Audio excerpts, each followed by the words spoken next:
여러분, 기도의 능력을 믿습니까? 기도 어느 정도 능력이 있다라고 믿고 있어요? 기도의 능력을 우리가 믿을 때 하나님 앞에 기도할 수 있을 것 같아요. 우리 믿는 자는 기도의 능력을 믿고 살아갑니다. 스코틀랜드 개혁자인 존 낙스라는 분이 이런 말을 했습니다. 기도하는 한 사람이 기도하지 않는 한 민족보다 강하다. 여러분, 저런 말을 들으면 어떤 느낌이 오세요? 정말 그럴까? 한 사람이 기도하는 능력이 다른 기도하지 않는 민족보다 강하다. 진짜? 진짜 그럴까요? 내 한 사람이 하나님께 무릎 꿇는 것이 기도하지 않는 한 민족보다 진짜 강할까요? 우리는 저런 믿음이 있습니까? 메리 여왕이 영국의 메리 여왕이 그렇게 이야기했습니다. 스코틀랜드에 있는 한 사람의 존 낙스의 무릎이 스코틀랜드의 군대보다 더 강했음을 알고 나는 기도하는 한 사람 존 낙스가 두렵다.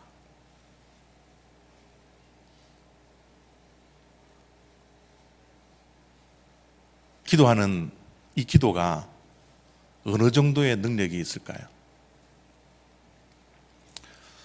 하나님보다 더 능력 있는 존재가 이 세상에 존재합니까?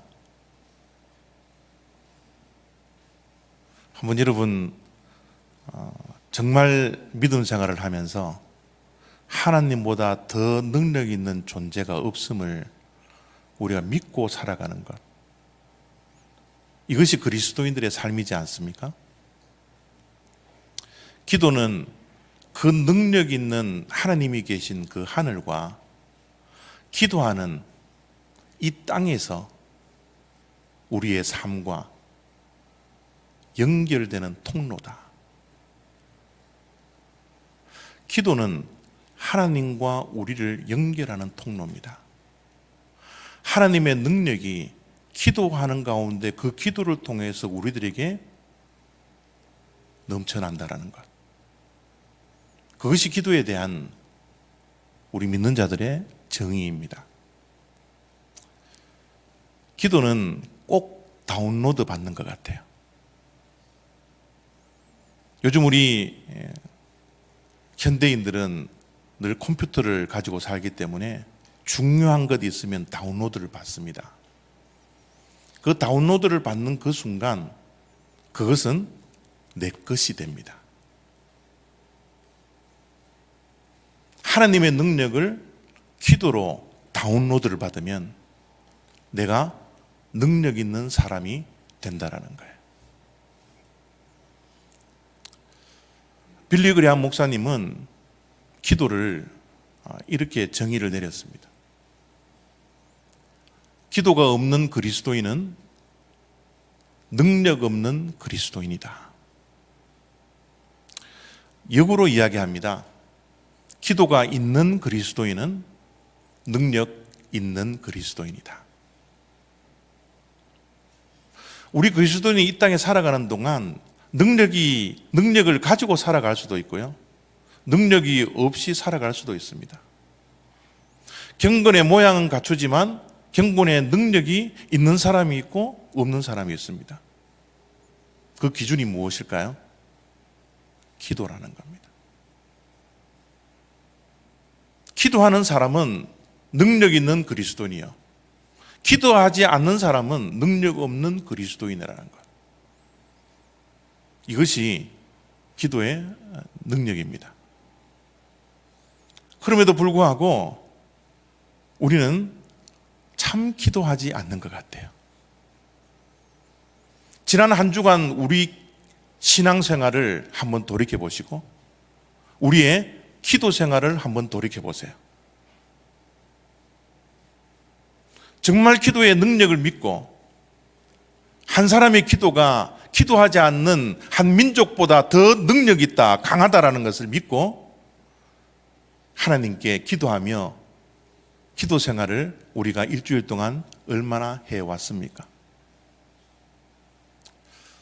많은 분들이 기도에 대한 오해 때문에 기도를 소홀히 하고 있는 것 같아요. 어떤 오해입니까? 기도보다 더 능력 있는 것이 이 세상에 많이 있다라고 믿는 오해입니다. 정말 그럴까요? 기도보다 더 능력 있는 것이 있습니까?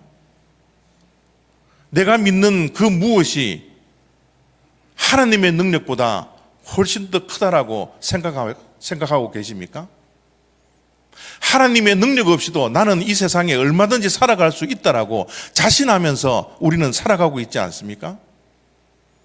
우리 그리스도인의 믿음은 기도보다 더 능력이 있는 것이 있다가 아니라 없다라고 선언하고 그렇게 살아가는 자들이 참된 그리스도인입니다.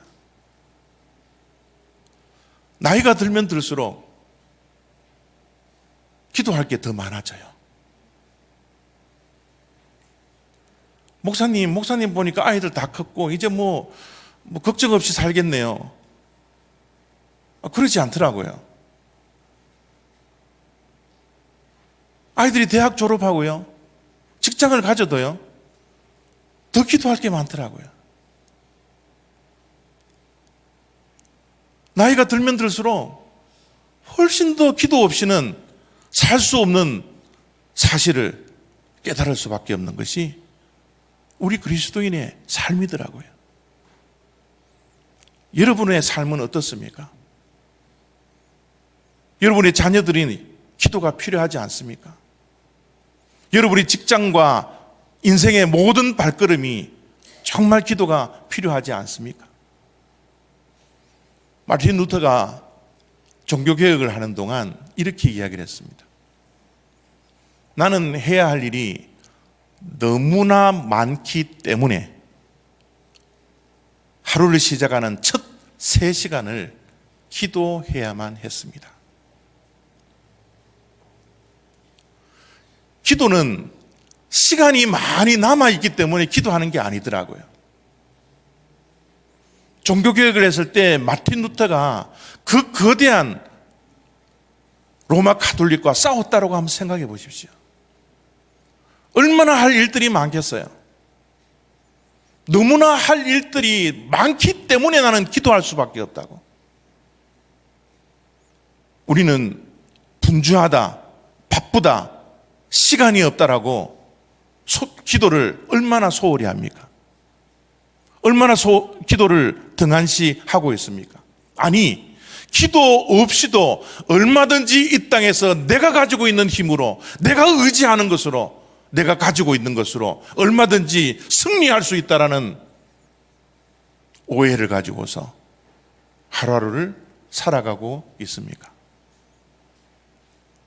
오늘 우리가 읽었던 사도행전 12장 초대교회의 사도행전적 교회의 모습을 보면서 이 기도가 얼마나 중요하고 기도의 능력이 얼마나 강하게 응답될 수 있는가를 우리 한번 말씀을 통해서 확인을 해보기를 원합니다. 4절 5절입니다. 옥에 가두어 군인 넷씩인 네 패에게 맡겨 지키고 유월절 후에 백성 앞에 끌어내고자 하더라.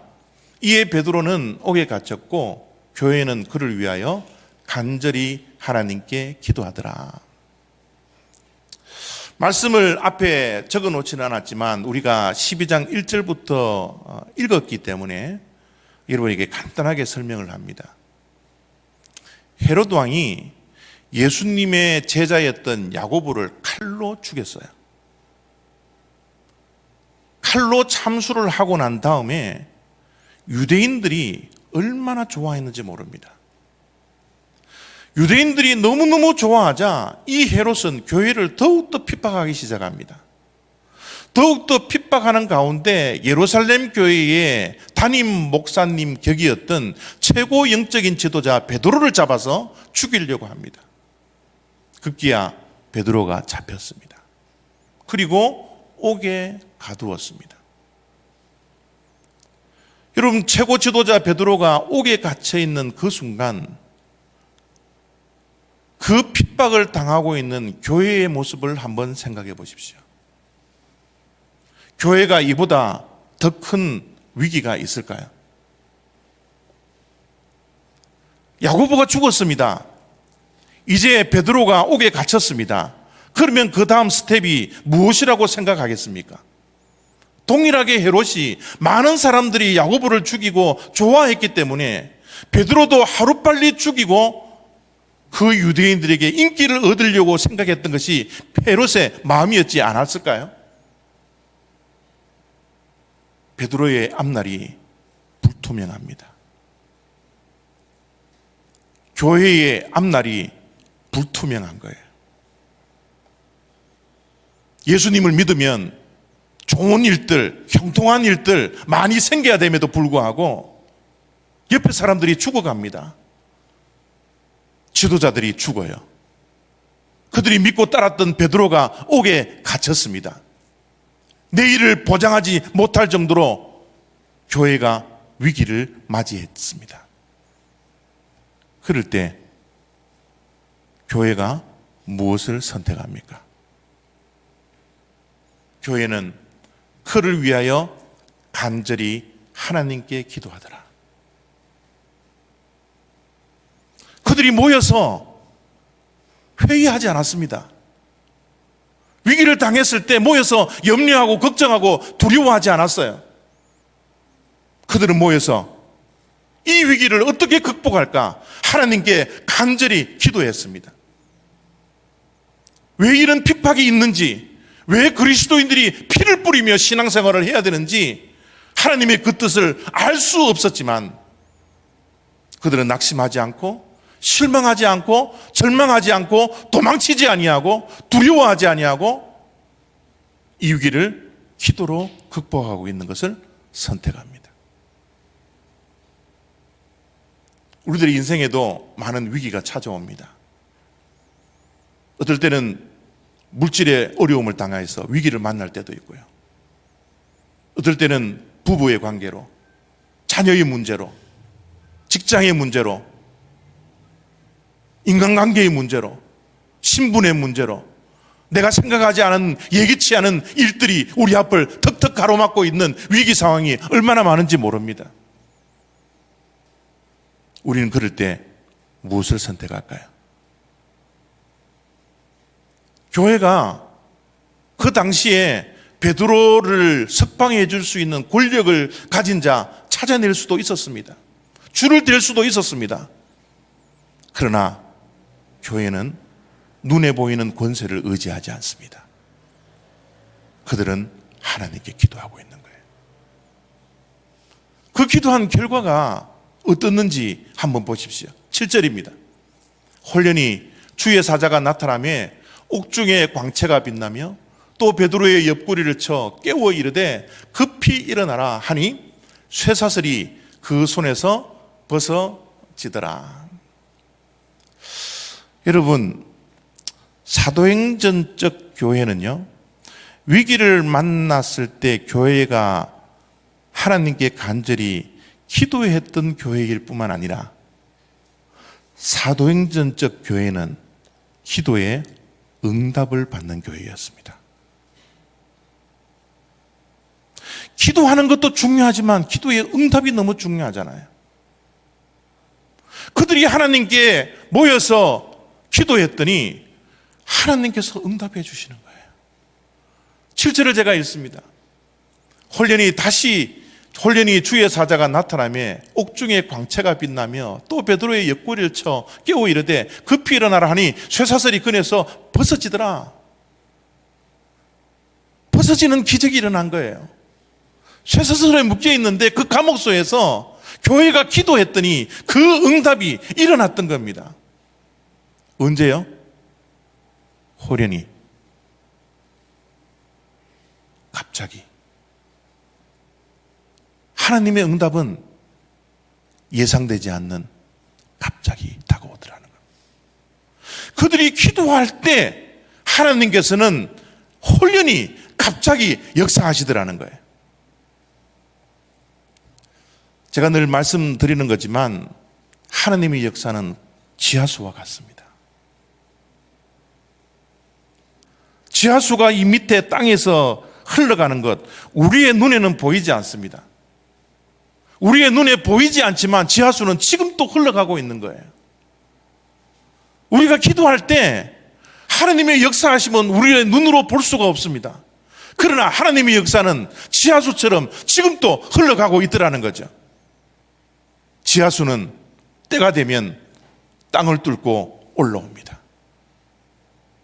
우리가 기도할 때 하나님의 역사는 어느 날 갑자기 지하수가 땅을 뚫고 오는 것처럼 하나님의 때가 되면 홀연히 하나님의 역사는 응답되어진다는 사실. 지금 교회가 교회의 위기를 만났을 때 그들은 눈에 보이지 않는 기도를 택함으로써 하나님의 역사는 지하수처럼 흘러가고 있었습니다. 때가 되니 홀연히 죄수에 묶여져 있던 이 쇠사슬이 풀려나는 기적이 일어난 거예요. 그뿐만이 아닙니다. 10절에 보니까 이에 첫째와 둘째 파수를 지나 시내로 통한 쇠문에 이르니 문이 저절로 열리는지라 나와서 한 거리를 지나매 천사가 곧 떠나더라.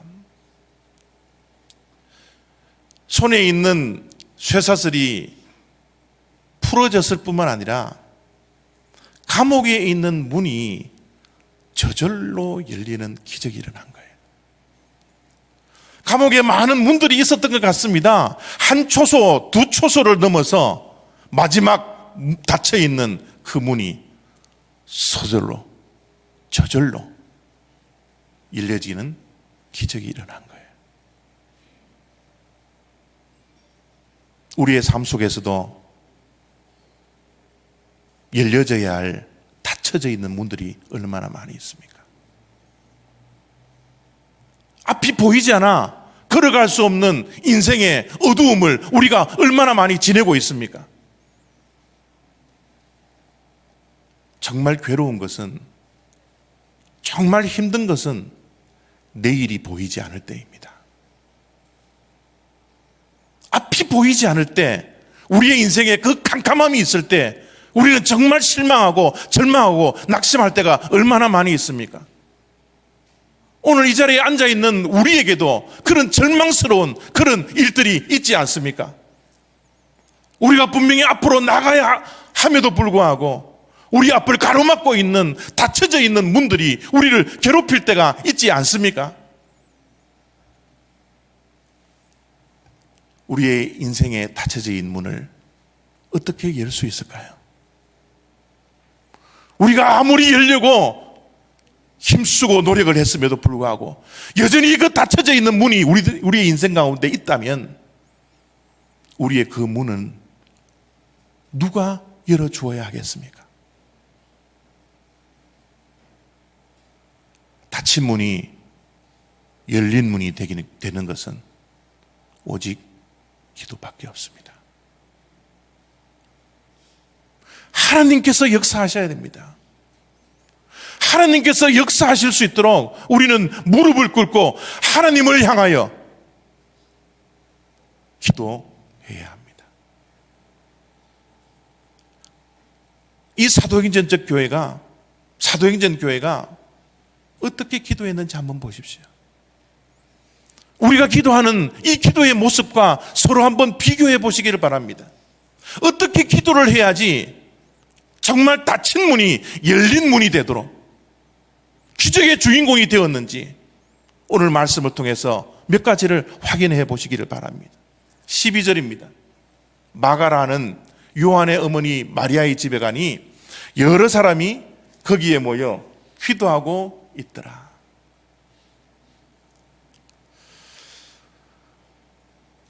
지금 베드로가 기적이 일어나서 옥문을 나왔거든요.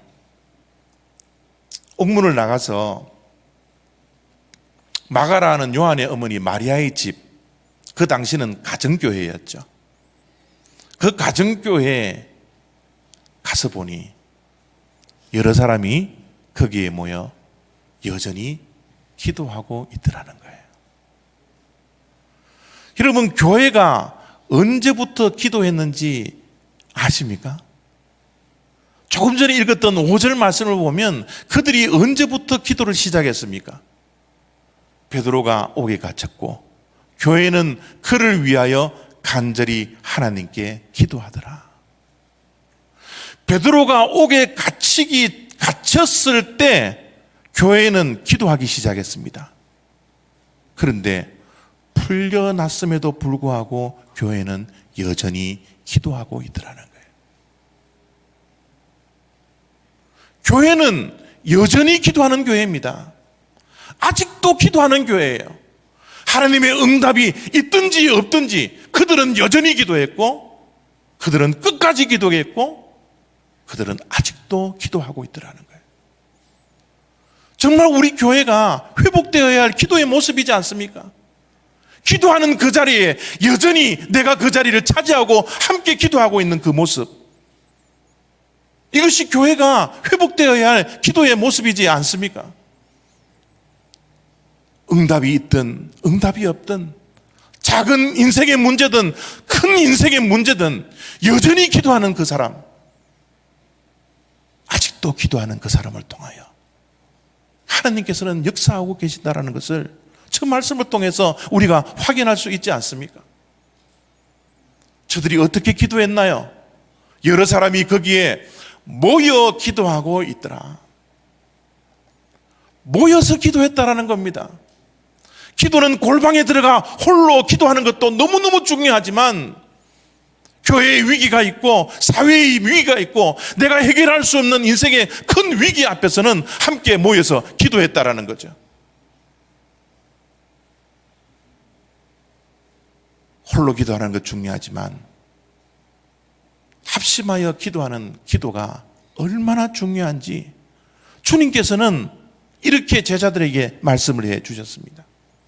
진실로 다시 너희에게 이르노니 너희 중에 두 사람이 땅에서 합심하여 무엇이든지 구하면 하늘에 계신 내 아버지께서 그들을 위하여 이루게 하시니라. 두 사람이 땅에서 합심하여 구하는 모든 것은 하늘에 계신 하나님께서 그 기도를 들어주시고 모든 것을 이루어 주시겠다라는 주님의 약속의 말씀입니다. 사도행전 교회는 저 말씀을 의지하고 교회의 위기 앞에 함께 모여서 기도했습니다. 함께 모여 기도하니 기적 같은 일들이 일어났어요. 손에 차고 있는 쇠사슬이 풀렸습니다. 그들을 베드로를 두고 있던 그 문들이 열리는 그런 기적이 일어났던 거예요. 여러분, 하나님의 역사와 기적은 2000년 전에도 일어난 거지만 오늘날 저와 여러분이 살고 있는 이 시대의 교회에도 분명히 일어날 줄 저는 믿습니다. 우리가 합심하여 기도한다면, 한 마음으로 기도한다면, 한 기도의 제목을 가지고서 기도한다면 하나님의 역사, 하나님의 기적은 지금은 눈에 보이지 않도록 지하수처럼 흘러가지만 하나님의 때가 되면 우리의 눈으로 볼 수 있는 그 기적들이 일어날 줄 저는 분명히 믿습니다. 사도행전 교회는 모여서 기도했다라는 것 잊지 마십시오. 주님께서 다시 한번 저 말씀한 뒤에 또 이렇게 말씀을 해 주셨습니다. 두세 사람이 내 이름으로 모인 곳에는 나도 그들 중에 있느니라. 주님의 이름으로 모인 최소한의 인원은 단 2명이면 된다라는 겁니다. 부부가 함께 기도하십시오. 자녀들과 함께 기도하십시오. 교회에서 함께 기도하십시오. 여러분의 인생의 문제가 여러분들을 괴롭힌다면, 우리의 앞을 가로막고 있다면, 우리의 인생에 어둠이 있다면, 두려움과 걱정과 염려가 우리를 괴롭힌다면 함께 기도하십시오. 여러분, 우리 교회가 목장이 있잖아요. 목장에 다 카톡방들이 있다라고 저는 생각합니다. 우리 교회 전체는 그 기도의 제목을 나눌 수 없지만 목장 안에서 기도의 제목을 나누십시오. 함께 기도할 수 있도록 시간을 정해서 그 몇 안 되는 그 인원들이 함께 모여서 기도하고 한 마음을 가지고서 기도할 때 하나님께서는 반드시 역사하시고 기적을 베풀어 주시는 하나님이라는 사실을 믿는 그 믿음으로 함께 기도하는 기적의 공동체 다 되시기를 바랍니다. 그들이 어떻게 기도했습니까? 간절히 하나님께 기도했다. 간절이라는 말은 무엇입니까? 이것이 되면 되고 이것이 안 되면 안 되고 그런 마음으로 기도하는 게 아니에요. 하나님, 이거 들어줘도 되고 안 들어줘도 나는 괜찮아요. 그런 기도가 아닙니다. 하나님, 나 좀 살려주세요. 이 문제가 해결되지 않으면 안 되오니 하나님, 나 좀 살려주세요. 제발 살려주세요. 하나님만 바라보고 무릎 꿇고 하늘을 향해서 기도하는 것이 간절히 기도하는 간절한 기도이지 않습니까? 초대교회가, 사도행전적 교회가 위기를 만났을 때 저들은 간절히 기도했습니다. 여러분, 간절히 기도하는 것은 예수님의 기도였거든요.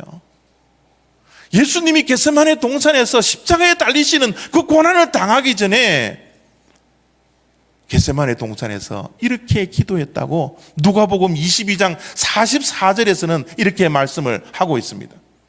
예수께서 힘쓰고 애써 더욱 간절히 기도하더니 땀이 땅에 떨어지는 핏방울 같이 되더라. 얼마나 간절히 예수님께서 기도했다 그러면 땀이 핏방울처럼 떨어졌다는, 핏방울처럼. 예수님도 저렇게 기도를 하셨는데, 저런 간절한 기도를 하셨는데, 우리같이 연약하고 우리같이 부족하고 우리같이 아무것도 없는 우리들 어떻게 기도를 해야 하겠습니까? 하나님, 나 좀 살려주세요. 우리 아이들 좀 살려주세요. 우리 교회 살려주세요. 이 사회를 살려주십시오. 흑암에 빠져있는 이 세상을 하나님 살려주세요. 우리가 정말 기도해야 할 기도는 간절한 기도이지 않습니까? 주님께서는 기도를 하고 제자들에게 오셨는데요, 제자들은 어땠습니까? 주님은 간절히 땀이 핏방울처럼 떨어질 만큼 그렇게 하나님께 기도를 했는데도 불구하고 우리가 잘 알다시피 제자들은 잠을 자고 있었습니다. 이것이 그 제자들의 모습이 오늘날 저와 여러분의 모습이지 않습니까? 주님이 그 제자들을 보면서 말씀하십니다. 한시 동안도 너희들이 깨어 있을 수 없더냐. 하나님의 이 안타까운 음성이 오늘 저와 여러분들에게 들려지기를 원합니다.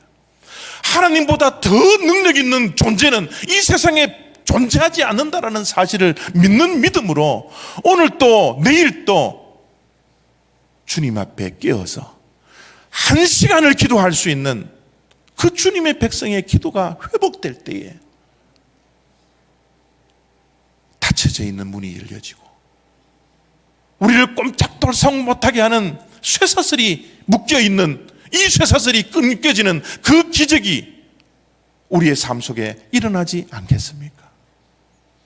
주님의 안타까운 이 음성, 그 당시 제자들에게 들려준 음성이 아니라 너무너무 분주해서 기도하지 못하고 너무너무 바빠서 기도하지 못하고 너무 시간이 없어서 기도하지 못한다라는 우리의 삶 속에 주님께서 찾아오셔서 한시 동안도 깨어 있을 수 없었더냐. 오늘 이 음성을 듣고 이제 우리의 인생의 위기를 만나고 어려운 문제를 만나고 정말 기도해야 할 그 기도의 제목이 있으면 다른 것 의지하지 않고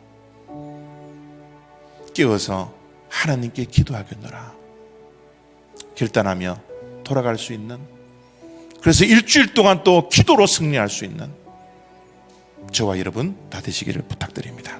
기도하겠습니다.